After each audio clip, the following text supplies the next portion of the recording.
Era mais ali, mas agora está bom. Tem até meia-noite, tá? Bom, boa noite a todos. Boa noite.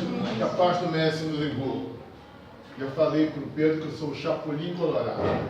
Ele já não me convida mais, ele só me chama, né? Como um convite quase sem oportunidade de negar. Mas estar aqui é um prazer, estar nessa casa atendendo. Sempre que possível a gente o fará. Porque primeiro que a gente precisa desse emprego. Segundo que falar nessa casa de amigos, que eu já me coloco há um ano que estou fazendo aqui na região, eu me sinto muito bem de falar. E vamos falar disso, das leis morais e da saúde mental, a correlação que nós temos de cumprir as leis que Kardec chama de morais, mas que na verdade são as leis divinas, que ele didaticamente divide em 10 leis. Se nós conseguirmos vivenciar a nossa vida sob a ótica dessas leis, com certeza nós estaremos no equilíbrio do espírito e dessa forma tendo condição de ter essa saúde mental. Lembrando nós, saúde mental, saúde do espírito, significará o equilíbrio do espírito, consequentemente dos centros vitais e dessa forma dos órgãos físicos que estão ligados pelos plexos aos centros vitais. Hoje eu estou desfalcado da minha esposa, que sempre faz a leitura, então vocês vão ter que me ouvir um pouquinho mais do que normalmente a gente faz. Ela viria, mas nós estamos do GBEM aqui em Itaipava, a palestra lá também é 8 horas da noite e ela trabalha com evangelização. Uma das evangelizadoras não pôde ir, ficou doente, então ela foi lá e estamos trabalhando pela doutrina. Então, leis morais, terceira parte do Livro dos Espíritos, 12 capítulos, mas 10 capítulos são as leis desse 12, que são adoração, trabalho, reprodução, conservação, destruição, sociedade, progresso, igualdade, liberdade e a última, justiça, amor e caridade. Vamos começar. Primeira das leis, lei da adoração. Questão 650, os espíritos dizem para Kardec que a adoração ele é um sentimento inato, ou seja, já vem no pacote do espírito. Essa capacidade de, se não entender, aceitar e procurar se ligar com o maior. Na 659, eles dizem que nós podemos usar 3 coisas pela prece: louvar, pedir e agradecer. Mas vamos ver a questão 660, quando Kardec pergunta: a prece torna melhor o homem? Respondem os espíritos: sim, porquanto aquele que ora com fervor e confiança se faz mais forte contra as tentações do mal, e Deus lhe envia bons espíritos para assisti-lo. Ou seja, quando nós oramos com fervor e com confiança, e confiança está ligada à fé, não a crer, mas a saber, aquela profundidade que a doutrina espírita nos traz, pela reflexão dos seus postulados, de que não é uma questão de acreditar, é uma questão de interpretar e aceitar na relação conosco mesmo e com o próximo. Então, esse sentimento de confiança não vai te fazer mais forte contra o mal. Essa tentação do mal é o que está dentro de nós, que nós só somos tentados por algo que ainda não conseguimos superar. E dessa forma, Deus vai nos enviar os bons espíritos. E é pela prece que nós mobilizamos uma força que nem nós conhecemos que temos, a não ser a partir do momento em que nos colocamos nesse processo. Na questão seguinte, Kardec pergunta: poderemos utilmente pedir a Deus que perdoe as nossas faltas? E aí nós vamos dividir a resposta em 3 partes, para ir comentando ela. Começa Kardec, os espíritos falando: Deus sabe discernir o bem do mal. A prece não esconde as faltas. O que ele diz aí? Não é para não orar. Precisamos orar para buscar força de superação do nosso próprio erro.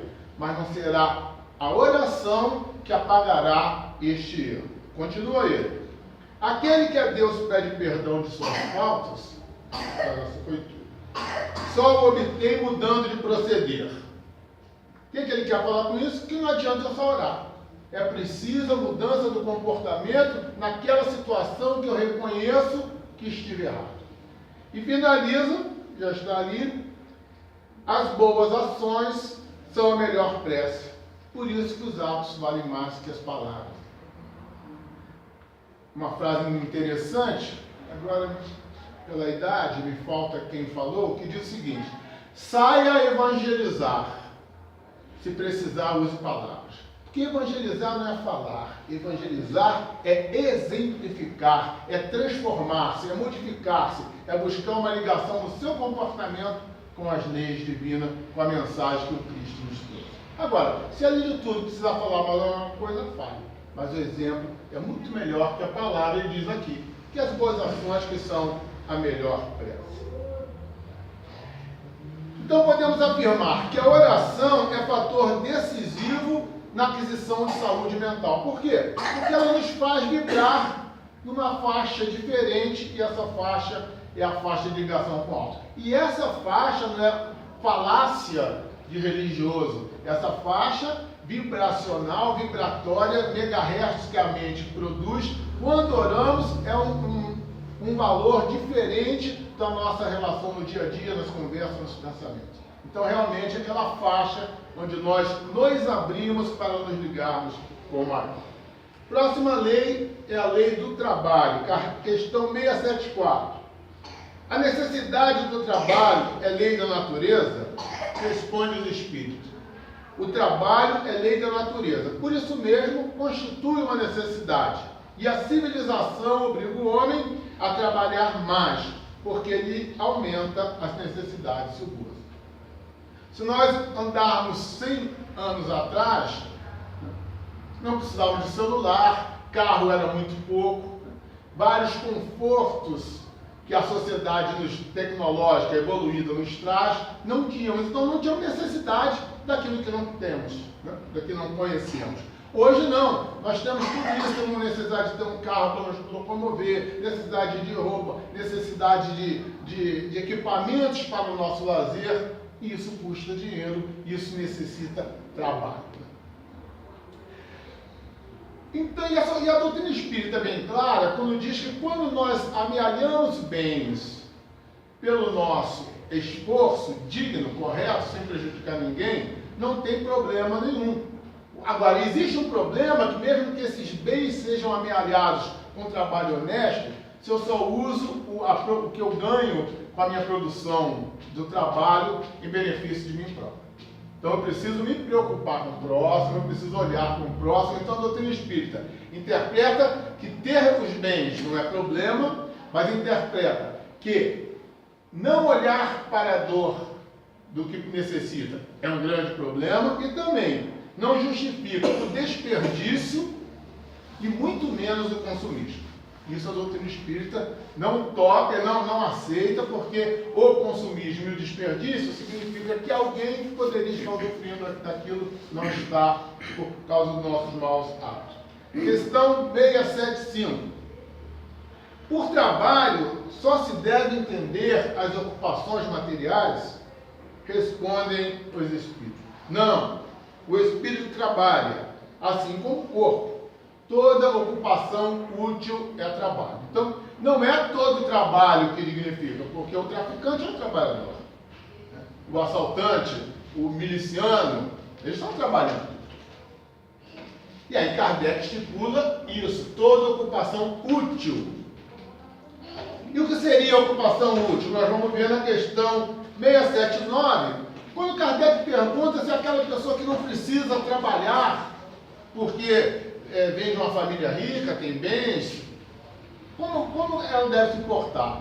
E os espíritos falam o seguinte, que ele pode estar livre do trabalho material de conseguir os bens, conseguir o alimento para si, mas ele não pode se ver livre do trabalho de ajudar aquele que necessita. Então o trabalho útil é aquele que beneficia aos semelhantes. E questão 680, eles falam que cada um deve ser útil conforme as suas faculdades. Parábola do talento. Se eu tenho 5, eu tenho que trabalhar com esses 5. Se eu tenho dois, eu trabalho com os dois. Se eu tenho um, trabalho com um, procurando produzir em cima desses talentos, dessas capacitações que cada um de nós possamos ter. As pessoas mais saudáveis são aquelas que conseguem produzir melhor. E as pessoas mais saudáveis são aquelas que, quando você procura para fazer um trabalho, ele está ocupado. Porque o modo dele trabalhar corretamente, dignamente, faça com que o seu tempo esteja sempre ocupado. Questão 682, Kardec toca numa outra coisa importante, na importância do repouso. Também a doutrina espírita não trabalha o trabalho, usando essas palavras, como algo de dedicação exclusiva. Nós estamos aqui para formar os workaholics, os viciados no trabalho. Porque o repouso é fundamental, diz os espíritos, para o desenvolvimento da inteligência. Como assim? Porque se eu estou em trabalho físico, no final da noite eu vou ouvir uma música, eu vou ler um bom livro, isso aí me faz elevar a minha condição mental para ter bons pensamentos. Se meu trabalho é muito técnico, de noite eu vou dar uma corrida, vou dar uma caminhada, e também nessa corrida, nessa caminhada da produção de endorfina, nós vamos conseguindo limpar a mente dos maus pensamentos, das más influências. 683, o limite do trabalho está nas forças do homem. Cada um tem que saber o seu limite, não passar aquele limite onde as nossas condições físicas aguentam. E falam mais, que todo aquele que tem o poder de mando não tem o poder de fazer ninguém trabalhar mais do que as suas capacitações. Na questão 685, essa que ele fala isso, ele se completa na questão, a linha A, que o forte deve trabalhar para o fraco. Isso é importante saber. Então, tudo na vida exige equilíbrio. A lei do trabalho coexiste com a necessidade do repouso. Porque só assim a gente tem condição de trabalhar bem e cada vez melhor. Repouso nosso e dos nossos subordinados. Né? Terceira lei. Lei de reprodução. Questão 695. O casamento quer dizer, a união permanente de dois seres é contrária à lei natural? Aí alguns reformistas da doutrina espírita costumam falar o seguinte, está vendo? Kardec estava acima do tempo. Kardec já falava na união homoafetiva. É interpretação. Doutrina espírita é interpretação, mas não de uma frase, não de uma pergunta. Tem que entrar na profundidade da doutrina espírita. Kardec está falando aí de dois seres no sentido espirituais. Mas se a gente não quiser interpretar assim, isso pode ser a minha interpretação, pode ser. Então vamos lá. No Evangelho segundo o Espiritismo, capítulo 22, item 2, Kardec fala, no casamento, o que é de ordem divina é a união dos sexos para que se opere a substituição dos seres que morrem. Está mais do que explicado o que Kardec quer falar. Agora, isso não significa dizer que a doutrina espírita é contra as uniões homoafetivas. Porque nós sabemos muito bem que no processo das encarnações, nós temos a polaridade masculina e a polaridade feminina. E podemos muito bem encarnar num corpo físico, trazendo a polaridade do sexo oposto. Então, tudo tem a explicação lógica, ética. O que a doutrina espírita não permite é que se use-a como apologia da homossexualidade. O que a doutrina espírita não permite é que se aponte dedo para quem tem as suas escolhas, porque isso depende do livre-arbítrio, e isso depende das necessidades evolutivas até de cada um. Então eu gosto sempre de botar isso, que a gente puxa um assunto e não quer ficar também mostrando uma visão homofóbica, longe disso. Você tem alguma doutrina que é amplamente livre de preconceitos, essa é a doutrina espírita. E o que responde, os espíritos? Que é um progresso na marcha da humanidade. Então, falamos tanto que o casamento é uma instituição falida, aqueles que querem solapar a base da sociedade do futuro, que é a família. Questão 699. Da parte de certas pessoas, o celibato não será um sacrifício que fazem com o fim de se voltarem de modo mais completo ao serviço da humanidade? Ou seja, aquelas pessoas que optam por não se casar para fazer um trabalho de uma amplitude muito maior. Né? Responde os Espíritos. Todo sacrifício pessoal é meritório quando feito para o bem. Importante isso. Quanto maior o sacrifício, tanto maior o mérito. Né? Porque são tantas pessoas que abrem mão de uma vida familiar para devotar o seu tempo, a sua vontade, a sua disposição pelo próximo. São essas pessoas que hoje conjugam o verbo amar de maneira intransitiva. Eu amo, e amo o que surge no seu caminho, amo o próximo, amo a natureza. E essas pessoas realmente estão se doando de uma maneira que talvez a maioria de nós, eu me incluindo, não teria a capacidade de dedicação que tantas pessoas têm. Agora, nem toda pessoa que vive em celibato está nesse processo, que muitas pessoas não querem se casar porque não querem dividir, não querem abrir mão do seu tempo, das suas posses.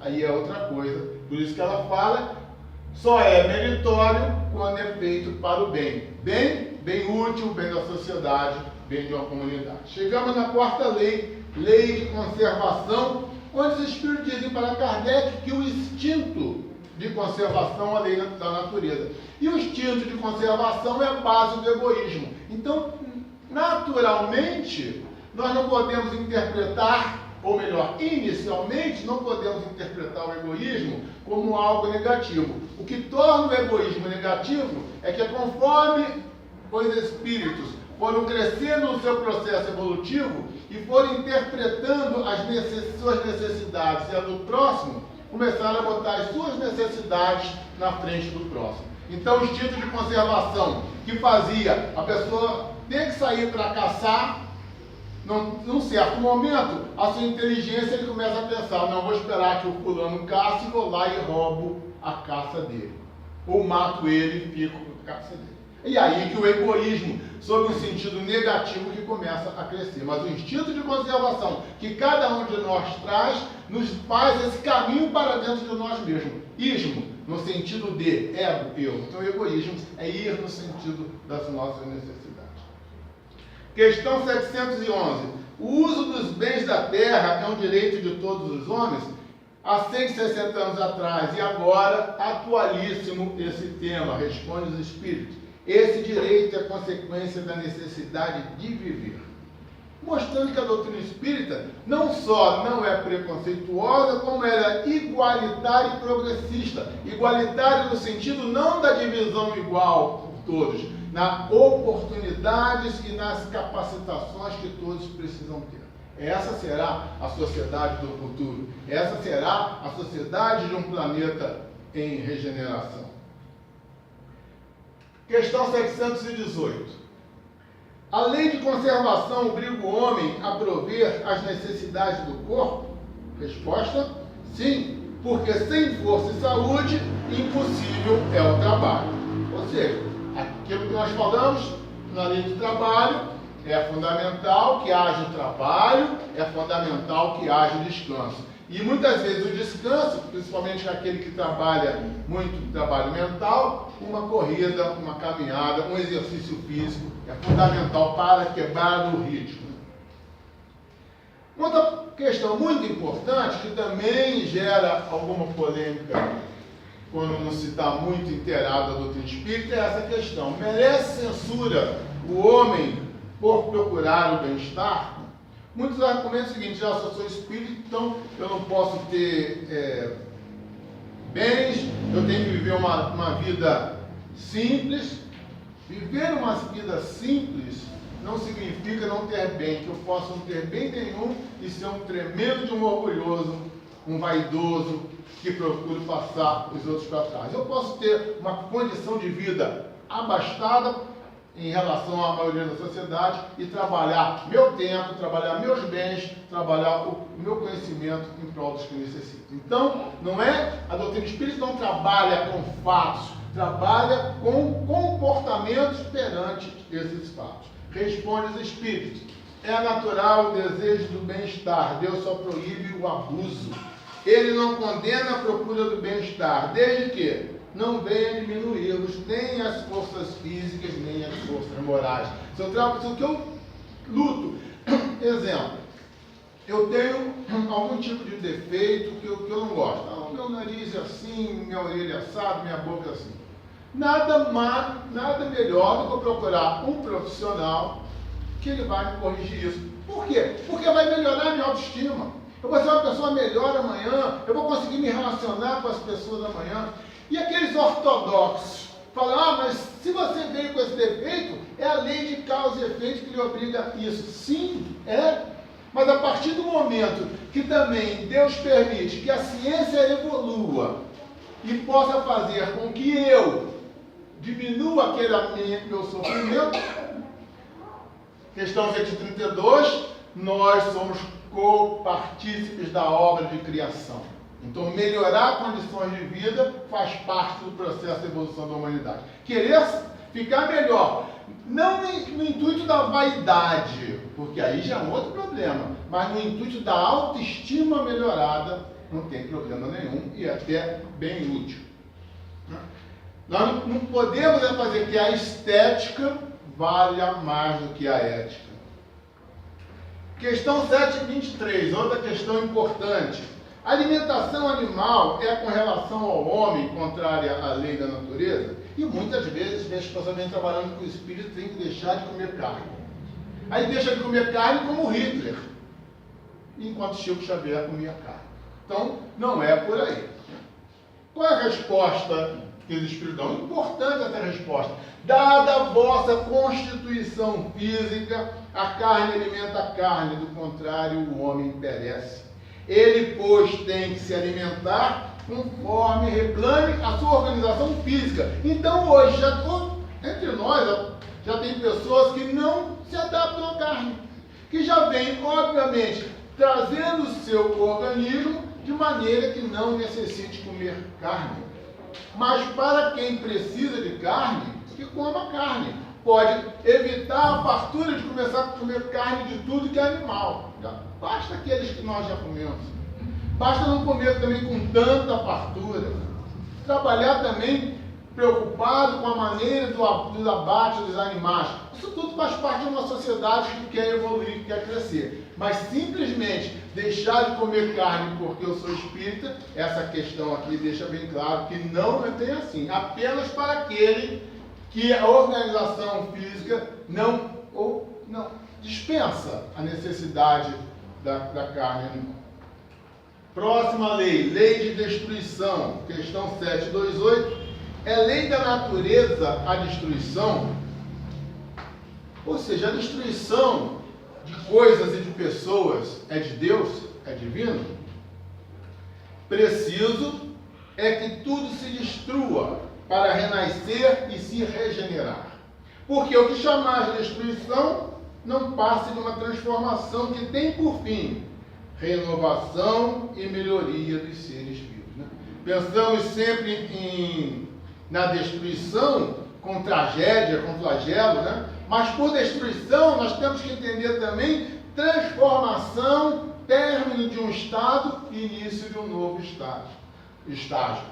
Os avanços da sociedade são feitos em momentos dramáticos, em momentos de guerras, em momentos de flagelos. Né? E se nós olharmos o nosso corpo físico, o corpo que eu tenho hoje não é o que eu tinha 10, 15 anos atrás.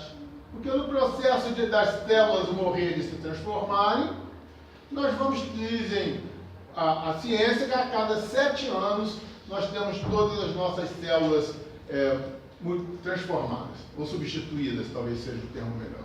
Então, no próprio corpo humano, o espírito desencarna várias vezes.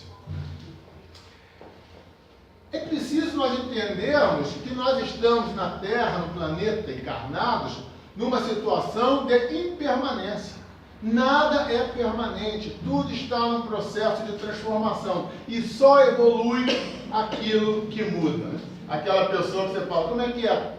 Tudo bem? Se melhorar, estraga. Essa pessoa já dá um alto comando de que ela não quer crescer. Como está, ela está satisfeita. E esse processo é um processo muito complicado para quem quer evoluir moralmente, espiritualmente e intelectualmente. Questão 733. Entre os homens da terra existirá sempre necessidade da destruição? Ou seja, conforme a evolução, haverá sempre essa necessidade. Dizem os espíritos, essa necessidade se enfraquece no homem à medida que o espírito sobrepuja a matéria. Voltando àquela, porque eu estou vendo na sequência, na questão seguinte, 734, os espíritos falam para Kardec que nós podemos destruir ou matar os animais por duas situações, sustento e segurança. Então está bem claro os espíritos que comer carne não é um pecado para o espírito. Não se pode, aquela caça esportiva, né? Você caçar esportivamente, pegar aquela caça e der para alguém necessitado de comer, faz até um fundamento, né? Mas às vezes jogar fora ou botar no freezer até estragar é um complicado. Com que fim fere Deus a humanidade por meio de flagelos destruidores? Para fazê-la progredir mais depressa.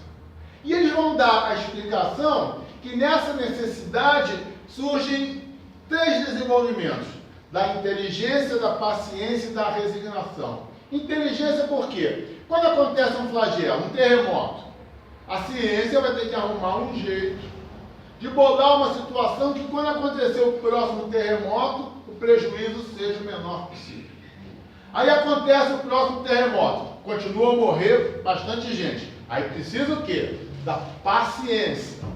Aqui. Por que paciência? Porque o que eu fiz não deu certo, eu não posso desanimar. Tem que usar mais inteligência de modo que eu melhore, até que a capacidade de destruição dos flagelos seja diminuída em função da inteligência do homem em se precaver. E fala também da resignação, porque conforme nós contamos os nossos mortos, nós temos que ter entendimento que no processo de impermanência, tudo faz parte de um projeto muito maior do que a nossa vã inteligência consegue captar. Então não vale blasfemar, não vale reclamar, não vale arrumar culpado. Acontecem os flagelos por necessidades, os desencarnes acontecem por necessidades também. Quem impele o homem à guerra, responde os espíritos, predominância da natureza animal sobre a natureza espiritual e transbordamento das paixões. Estamos muito mais perto do instinto, como espíritos nesse plano terra, do que da angelitude. Então nós transbordamos de paixões de natureza animal e de paixões. Por isso a guerra. E eles falam numa questão mais à frente, na questão seguinte, que a guerra desaparecerá quando praticarmos a lei de Deus. Desaparecerá algum dia da legislação humana a pena de morte? Isso há 160 anos atrás. O que respondem os espíritos? Incontestavelmente desaparecerá e a sua supressão assinalará um progresso da humanidade. E bem ou mal, a maioria das sociedades estão eliminando a pena de morte da sua legislação. Então, pelo amor de Deus, Brasil, não vamos nós buscar pena de morte para o nosso povo. Precisamos tolerância, educação, saúde, trabalho, condições de reabilitação do preso, e não pena de morte, diminuir a idade para ser criminalizado. O que não pode nesse país é impunidade. A pessoa tirar 20 anos de cadeia, com 3 anos está na rua. Mas isso a sociedade tem que discutir. O que nós temos que entender é isso. Pena de morte, não. A doutrina espírita é totalmente contra. Próxima lei. Lei da sociedade. A vida social está em natureza? Certamente, Deus fez o homem para viver em sociedade. Então nós não viemos aqui para viver a vida. Nós viemos aqui para conviver com o próximo, porque é no processo do convívio que nós vamos aparando as nossas necessidades, vamos ajudando e vamos sendo ajudados. Questão 766, então, ainda na sequência dessa questão, eles dizem bem claro isso, que todos devem concorrer para o progresso, ajudando-se mutuamente. E se nós lembrarmos lá na lei do trabalho, ele diz que o mais forte tem que ajudar o mais fraco. Que se deve pensar dos que vivem em absoluta reclusão, fugindo ao pernicioso contato do mundo? Responde os espíritos: duplo egoísmo. Por que duplo egoísmo? Porque na relação com o próximo, eu ajudo e sou ajudado. Eu supero minhas deficiências e ajudo que alguém, por me tolerar, por me aceitar, por interpretar que eu necessito perdão de tantos comportamentos, também vai evoluir. Esse processo, a pergunta, as pessoas falam: mas espera aí, esse negócio de fugir ao contato do mundo, Kardec questionava com relação ao eremita, que fugia do contato da sociedade e ia para o meio do mato. Hoje, globalizado o mundo, não há necessidade disso. Mas se entra num restaurante e vê uma mesa com 5 pessoas, cada um falando no celular. Se bobear, um está falando com o outro, da mesma mesa. Existe um restaurante que botou assim, quem falou isso foi o Dr. Décio Ando de uma palavra. Estava assim: aqui não tem Wi-Fi, converse com a pessoa do seu lado. Porque é isso, é uma maneira de fugir. Então as pessoas têm 5.000 amigos no Facebook. Na hora que chora, não tem um ombro. E na hora que uma dessas 5.000 pessoas chora, ela também não está lá para oferecer o ombro. Então que amizade é essa? Que relações fluídicas que Zygmunt Bauman, um filósofo polonês, encarnado há pouco tempo, chamava de modernidade líquida. Porque as pessoas fluem na nossa mão, o sentimento que eu tenho aqui, quando eu dobro aquela esquina, eu já esqueci. Então precisamos trabalhar essa vida de relação com o próximo. Obviamente, as redes sociais são fantásticas para a difusão das informações, com muito cuidado, porque passa tudo por lá. Qual seria para a sociedade o resultado do relaxamento dos laços de família? Uma recrudescência do egoísmo. Então, família é a base da sociedade do futuro. É a base dessa sociedade. Mas a sociedade que nós queremos trabalhar de fraternidade, de compreensão, a base será a família. 7ª lei, lei do progresso, pergunta os espíritos. A força para progredir áurea o homem em si mesmo, ou o progresso é apenas fruto de um ensinamento? Ou seja, o espírito traz essa força de progredir, ou é só pelo estudo, pelos ensinos que ele vai progredir? O homem desenvolve-se por si mesmo naturalmente, mas nem todos progridem simultaneamente do mesmo modo. Dá-se então que os mais adiantados auxiliam o progresso dos outros por meio de contato social. Mais uma vez, falando que o forte, aí o mais adiantado culturalmente, e tem ali que ajudar aquele que está no processo. Olha a necessidade da vida, do convívio entre as pessoas. E nós vivemos num estágio em que depender é fundamental. Grande exemplo: o maior cirurgião que possa ter, ele pode perder a cirurgia, ou seja, o seu paciente morrer, se aquela simples pessoa que limpa o centro cirúrgico não fizer a asepsia daquele centro de vida. Então aquele baita cirurgião depende da senhorazinha ou do rapazinho que limpa o centro cirúrgico. Explicam ainda os espíritos que o progresso moral vai decorrer do progresso intelectual. Então há necessidade de que haja o desenvolvimento intelectual, que aí eles vão dizer por quê? Porque o desenvolvimento intelectual nos fará compreender o que é certo e o que é errado, o que é bem e o que é o mal. E aí nós temos livre-arbítrio para escolher qual caminho seguir. Diz ainda que o homem tem o poder de paralisar a marcha do progresso. Nós vemos isso, mas não tem o poder de impedir. O progresso sempre vem. E qual é o maior obstáculo ao progresso? Pergunta Kardec. O orgulho e o egoísmo. Né? O orgulho faz com que esqueçamos que somos feitos da mesma essência. Né? E o egoísmo nos faz fecharmos apenas nos nossos interesses. Aí eles dizem uma outra questão, 790, que a civilização não é uma decadência, como dizem alguns filósofos, né? Principalmente os filósofos nihilistas, que julgavam a sociedade como algo podre, que não tem futuro. E eles vão falar na questão 793, por que indício se pode reconhecer uma civilização completa? Responde, reconhecê-las-ei pelo desenvolvimento moral. Então hoje, nós falamos da nossa civilização, nós vivemos numa sociedade desenvolvida tecnologicamente.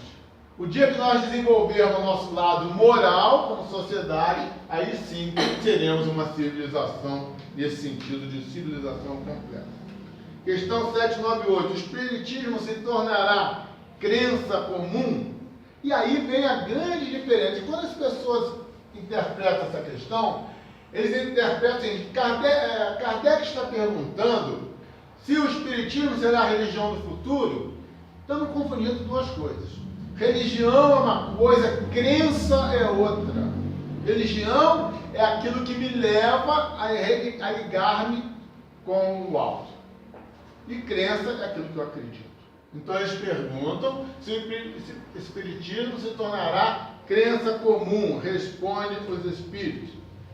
Certamente que se tornará crença geral e marcará nova era da humanidade. Porque não é possível que se funcione religiões sem interpretar todos os postulados da doutrina espírita.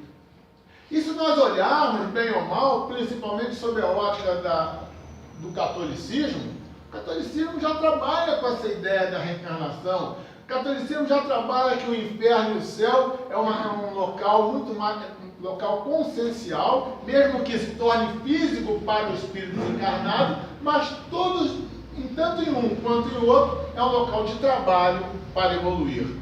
Nos bons locais, para crescer mais, nos maus locais, para deles sair. E nós vamos ver na questão 148, saindo até das leis morais, quando Allan Kardec, nas suas notas, diz o seguinte: o Espiritismo é, pois, o mais potente auxiliar da religião. Todas elas. Porque quem quiser continuar e não ser atropelado pelo carro da história, terá que entender e aceitar os postulados doutrinários do Espiritismo. Oitava lei, lei de igualdade. Perante Deus são iguais todos os homens? Questão super atual. Sim, todos tendem para o mesmo fim e Deus fez suas leis para todos. O que nos identifica um com o outro são muito mais semelhanças. As diferenças são poucas. Cor da pele, cor do olho, cor do cabelo, tipo de cabelo. Isso são detalhes. Na essência, os seres humanos são iguais. Tanto que hoje não se fala mais raça branca, raça negra, raça amarela, porque a raça é uma só humana. Se fala em etnias, que são as diferenças fundamentais, físicas, externas, muito mais externas do que na essência. Por que não otorgou Deus as mesmas aptidões a todos os homens? Deus criou iguais todos os espíritos, mas cada um destes vive há mais ou menos tempos e, consequentemente, tem feito maior ou menor soma de aquisições. Ou seja, no decorrer do caminhar do espírito, ele vai tendo diversas experiências reencarnatórias. E o modo como ele vai aproveitá-las fará que o progresso se dê mais rápido ou mais lentamente. Somos diferentes, mas não somos desiguais. Tem uma diferença enorme. A diferença é pelas capacitações. Alguns espíritos são criados com mais tempo que o outro, então tem mais oportunidade encarnatória, mas não somos desiguais. Somos todos iguais. Tanto que fomos criados todos simples e ignorantes. Questão 115. 806. É lei da natureza a desigualdade das condições sociais, ou seja, a miséria é divina? A miséria é de Deus? Não. É obra do homem e não de Deus. Aí podemos voltar a falar, mas aquele que usou mal o dinheiro volta pobre, miserável, na lei de causa e efeito. Mas será que o mundo teve tanto milionário assim para ter uma miséria no mundo inteiro? São necessidades encarnatórias, não necessariamente são expiatórias. E precisa daquele que tem condição de ajudar, que ajude. Aquele que tem o poder de decidir, que decida em favor dos necessitados. E aí nós temos que nos incluir nesse meio. Será possível e já terá existido a igualdade absoluta das riquezas, que é uma linha filosófica de uma outra filosofia contemporânea do Espiritismo, que é o marxismo, que foi criado 8 anos antes, em 1849, com o Manifesto Comunista de Karl Marx, depois com a série de livros dele, O Capital, trazendo toda essa visão igualitária das riquezas. E aí responde os espíritos, diferenciando bem da doutrina marxista. Não, nem é possível. A isso se opõe a diversidade das faculdades e dos caracteres. Por quê? Porque cada espírito foi criado numa época, cada espírito teve seu processo de evolução, cada espírito adquiriu mais ou menos capacitação. Um professor nos Estados Unidos, na década de 20 do século passado, no auge da Revolução Bolchevique na Rússia, e que tinha uma turma que era favorável à ideia comunista. Ele falou, então vamos fazer o seguinte, vou fazer uma prova aqui, no final somo todas as notas, divido, vai ser a média de todo mundo. Tudo bem para vocês, isso é isso que a gente pensa. Fez, primeira nota, um tirou 10, outro tirou 2, média 6. O que tirou 2, poxa, eu tirei 2, me deu 6, não estudou mesmo. E o que tirou 10 também não quis mais estudar. Vou estudar para dar nota para os outros? Ou seja, no final do ano aquela turma estava reprovada.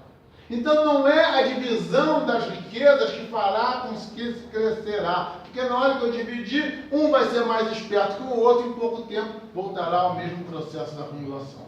O que tem que haver é condição de entendimento e aceitação que cada um está com suas necessidades. E mesmo que não tenha capacitação de atender às suas necessidades, a sociedade como um todo deve prover meios de ajudá-lo. Ajudá-lo não é paternalismo de dar o peixe. Ajudar dando peixe e fortalecendo no sentido de conhecer e saber como pescar para sair daquele quadro. E isso é um problema das casas espíritas com o paternalismo das bolsas. São importantes? São, mas ela tem que ter um prazo, ela tem que ter uma motivação. Quem está vindo aqui receber não pode pegar a bolsa aqui e os 10 reais que faz no biscate ali e comprar de cerveja e de maconha. Então a gente tem que ter muito cuidado para não ser um paternalista, porque seremos responsáveis pelo mal que acontecer, pelo bem que nós deixamos de fazer. Então, ser conivente com o erro é fazer o mal e seremos responsáveis por isso. Questão 817. São iguais perante Deus o homem e a mulher e têm os mesmos direitos também? Atualíssimo. Responde os Espíritos com uma pergunta. Não otorgou Deus a ambos a inteligência do bem e do mal e a faculdade de progredir? E mais ainda, o homem ou a mulher é uma condição encarnatória naquele momento. Aquele que é homem, amanhã ou daqui a 3, 4 encarnações, virá como mulher e vice-versa. Então é um processo de uma resposta pontual para um momento encarnatório, mas nós temos que ver sob a ótica do espírito em evolução. Nona lei, lei de liberdade. Questão 825. Haverá no mundo posições em que o homem pode jactar-se de gozar de absoluta liberdade? Não, porque todos precisais uns dos outros. Volta a falar aos espíritos na necessidade de conviver, na necessidade de quem puder ajudar o próximo. Um grande processo de crescimento do que está ajudando muito e também do que está sendo ajudado. E eles falam que o homem só é livre no pensamento. É o único momento que o homem é realmente totalmente livre. Mas dizem, interessante, que perante Deus nós somos responsáveis pelo que pensamos. Então a nossa liberdade no pensamento poderá nos trazer dificuldades no nosso caminhar. Porque estaremos criando uma psicosfera negativa, emitindo pensamento da matéria, jogando pensamentos negativos na psicosfera, e dessa forma aquela vontade que eu tenho de fazer mal a alguém, pode alguém captar esse meu pensamento, independente de com quem eu queira fazer mal, e ele fazer o mal a alguém. Olha só, nós vivemos um emaranhado. Física quântica já mostrou isso. Do corpo humano, as galáxias, tudo estamos num verdadeiro emaranhado. Então, o que eu faço aqui, o que eu penso, terá um reflexo em algum lugar. Haverá homens que estejam por natureza destinados a ser propriedade de outros? A escravidão, responde os espíritos, é contrária à lei de Deus toda sujeição de um homem a outro homem. E aí, ela não está fora da época porque a escravidão acabou. Existe outro tipo de escravidão social, escravidão econômica, escravidão racial, a escravidão das minorias. Nós vemos tantos países no mundo aí sofrendo as minorias, perseguições. Ninguém tem direito de explorar o próximo. Tem o homem o livre-arbítrio de seus atos, pois que tem a liberdade de pensar, tem igualmente de obrar. Sem o livre-arbítrio, o homem seria uma máquina. Livre-arbítrio é a minha capacidade de decidir, mas ele é limitado à minha capacidade de evoluir. Por quê? Porque quanto mais eu evoluo, mais eu tenho condição de decidir corretamente. Nós temos que fazer uma diferença de capacidade de dizer sim ou não, que todos nós temos, e a capacidade do real livre-arbítrio, que é decidir sob a ótica da maneira correta. Decidir baseado nas leis de Deus, baseado nas leis morais. Porque a partir das decisões que eu tomo, que não estão baseadas nessas leis, eu começo a trazer para mim consequências graves que vão impedir o meu livre-arbítrio. Por exemplo, quando eu for preparar a nova encarnação. Eu queria isso. Não, você não pode isso, porque nessa situação você teve esse comportamento. Se você tiver essa capacidade nessa encarnação, você vai fazer o máximo a hora. Então olha só como esse livre-arbítrio, ele tem que estar ligado a fazer o bem, a sermos cada vez melhor. Haverá fatalidade nos acontecimentos da vida, conforme o sentido que se dá a este vocábulo, né? Entendemos fatalidade, sempre uma catástrofe, né? Quer dizer, todos os acontecimentos são predeterminados, então ele fala aí duas coisas, em fatalidade e em predeterminação. E aí os espíritos respondem, a fatalidade existe unicamente pela escolha que o espírito fez ao encarnar, desta ou daquela prova para sofrer. E na explicação, na continuidade da resposta, eles dizem que isso aí é apenas com relação às provas físicas. Família, emprego, doenças, situações que a vida vai apresentar para ele. Essas são as decisões que são, vamos dizer, fatais, e até esse fatal, entre aspas, vamos explicar mais à frente. Ou seja, ele programa as dificuldades, ele não programa como vai se portar perante essa dificuldade. Na hora que a dificuldade aparecer da doença, o que eu vou desesperar? Não, eu vou ser forte? Isso ele não programa. Ele programa a doença. Para chegar lá, obviamente, ele superar. Porque ele também, ninguém vem aqui para fazer a coisa errada, teoricamente. E aí, Na questão 860, mais à frente, ele diz que o homem pode, pelos seus atos, fazer com que os atos programados nessa fatalidade não aconteçam. Como pode também fazer acontecer atos que não estavam programados, e tanto para o bem quanto para o mal. É o que? É a maneira como usa o livre-arbítrio na encarnação. Vai trazer facilidades ou vai trazer dores. Na 861 eles falam bem claramente: ninguém tem como predestinação cometer um crime, resulta sempre da vontade. Eu cometi o crime porque eu quis fazer. Eu tive a oportunidade de decidir e decidi por fazer. Na minha prova, na minha programação, estava a passar por aquela situação. E muitas vezes nós passamos anos, décadas, trabalhando uma situação no plano espiritual que vai durar 3, 4 segundos. E falhamos naqueles 3, 4 segundos e caímos em situações dolorosas. Ou superamos aquilo e damos um passo forte na nossa evolução. Chegamos à última lei, lei de justiça, amor e caridade. E aí, interessante que Kardec não coloca 3 em 1. Não são 3 leis numa só, é uma lei só, porque não pode haver justiça sem amor nem caridade, senão é o justiceiro. Não pode haver amor sem justiça e caridade, senão aquele amor egoísta para os seus. E não pode haver caridade sem amor e sem justiça, porque ele é aquele que humilha mais do que ajuda. Então é uma lei só, apesar dos 3 vocais. Pergunta então Kardec: como se pode definir a justiça? Talvez uma definição fantástica que os Espíritos dão. A justiça consiste em cada um respeitar o direito dos demais. Aí eu estou sendo justo, quando eu respeito o direito de cada um. A linha dessa questão, 875 alfa, ele diz que os direitos são definidos por 2 maneiras: pelas leis do homem, que nós temos que respeitar, e pelas leis divinas, pelas leis morais que nós estamos percebendo aqui. Tem um jurista italiano que diz o seguinte: nós já passamos por várias eras do direito, mas a humanidade só se libertará quando entrar na era do dever. Todo mundo luta por seus direitos, mas quantos cumprem os seus deveres?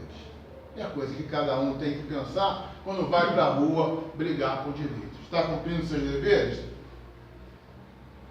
E Lísia, do livro Nosso Lar, para nós trazermos para dentro da doutrina, diz o seguinte: o dever cumprido é uma porta que atravessamos no infinito rumo ao continente sagrado da união com o Senhor. Qual o primeiro de todos os direitos naturais do homem? O de viver. E aqui eu apresento em primeira mão minha bisneta, que tem 40 dias, nasceu prematura, mas está já uma batalhadora. Está saindo segunda-feira, graças a Deus, já paguei os royalties para minha neta, tá? Para utilizar a imagem. É isso, desculpe aqui, voltando. Viver, esse é o grande direito de cada um. Por isso que nós não temos direito de matar ninguém, nem pela eutanásia, nem pelo suicídio assistido, e muito menos pela pena de morte.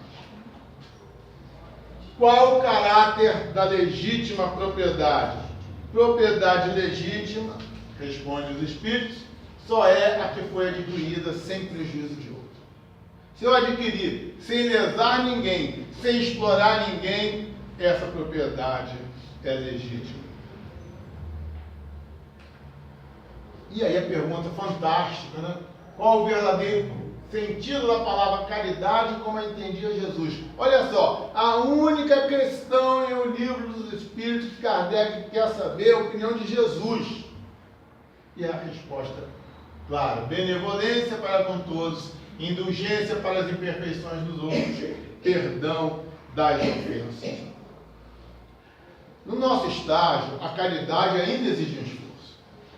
Tem que sair, tem que fazer aquilo, tem que levar a sopa para quem é carente, levar um agasalho para quem está com frio, trabalhar isso, trabalhar aquilo. É difícil. Mas é o processo que nós vamos fazendo, inicialmente empurrado por nós mesmos, e a pouco aquilo torna-se um hábito.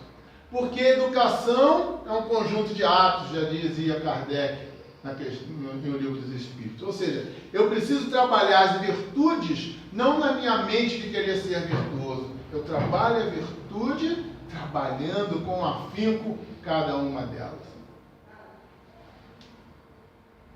E nós podemos então concluir que as leis morais são pré-requisitos básicos para o equilíbrio emocional e para a saúde mental.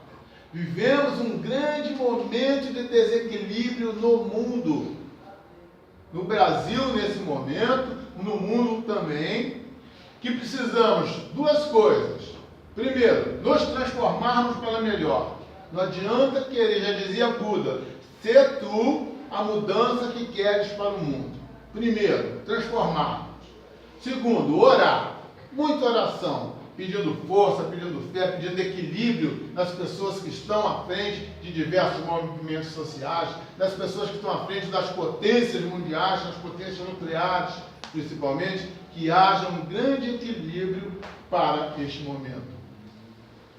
Emmanuel nos diz, a melhor das definições de saúde, que a Organização Mundial de Saúde dá uma, a AME Internacional, a Associação Médica Espírita da outra, que é a ausência de... Não é a ausência de... A saúde não é a ausência de doença, é um controle emocional, psíquico, biofísico, e a AME coloca espiritual também. Mas Emmanuel traduziu numa frase o sentido de saúde muito mais profundo, que é saúde é a perfeita harmonia da alma. Isso nós teremos a nossa alma harmonizada, trabalhando as leis de Deus, trabalhando a nossa transformação, trabalhando caminhar para a frente, porque sem elas é o total desequilíbrio emocional, mental e espiritual. Muito obrigado, boa noite.